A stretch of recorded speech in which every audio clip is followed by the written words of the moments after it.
Mister X ஒரு nuclear device கெட்டவங்க கைக்கு கிடைக்குது. அதை வச்சு அவங்க பெரிய பிளான் போடுறாங்க. அதை நம்ம ஆரியான் டீம் தடுத்து நிறுத்தினாங்களா இல்லையா? இதுதான் இந்த படத்தோட ஒன்லைன் ஸ்டோரி.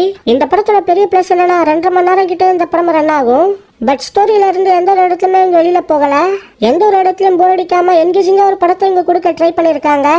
இந்த படத்துல இவர் தான் ஹீரோன்னு சொல்ல முடியாத அளவுக்கு எல்லாருக்குமே ஈக்குவலான ஸ்பேஸ் கொடுத்து, ஈக்குவலான ஸ்கிரீன் டைம் கொடுத்து, ஃபைட் சீன்ஸ்லாம் கொடுத்து, எல்லா ஆக்டர்ஸ்க்குமே நல்ல ரோல் கொடுத்துருக்காங்க. அவங்களோட பர்ஃபார்மன்ஸும் நல்லா இருந்தது. ட்விஸ்ட் அண்ட் டர்ன்ஸ் இந்த படத்துல நிறைய வரும். மேக்கிங்காவும் இந்த படம் நல்லா இருக்கு. இந்த படத்துல பெரிய மைனஸ் என்னன்னா லாஜிக் தான். ஸ்டார்டிங்ல இருந்து கிளைமேக்ஸ் வரைக்கும் இந்த படத்துல லாஜிக் மீறல் எக்கச்சக்கமா இருக்கும்.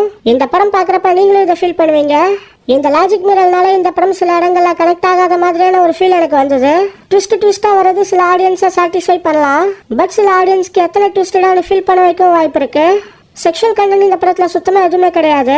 ஓவராலா லாஜிக் பத்திலாம் யோசிக்காம தியேட்டருக்கு வெளியில மூளையை கழட்டி வச்சுட்டு ஒரு ஆக்ஷன் த்ரில்லர் படம் என்கேஜிங்கா பார்க்கணும்னு நினைக்கிற ஆடியன்ஸா நீங்க இருந்தீங்கன்னா உங்களை இந்த படம் சாட்டிஸ்ஃபை பண்ணும். லாஜிக் பத்திலாம் யோசிக்கிற ஆளா நீங்க இருந்தீங்கன்னா பெருசா இந்த படம் உங்களை இம்ப்ரெஸ் பண்ணாது. எனக்கு இந்த படம் ஒரு ஓகேஷான ஃபீலை கொடுத்தது.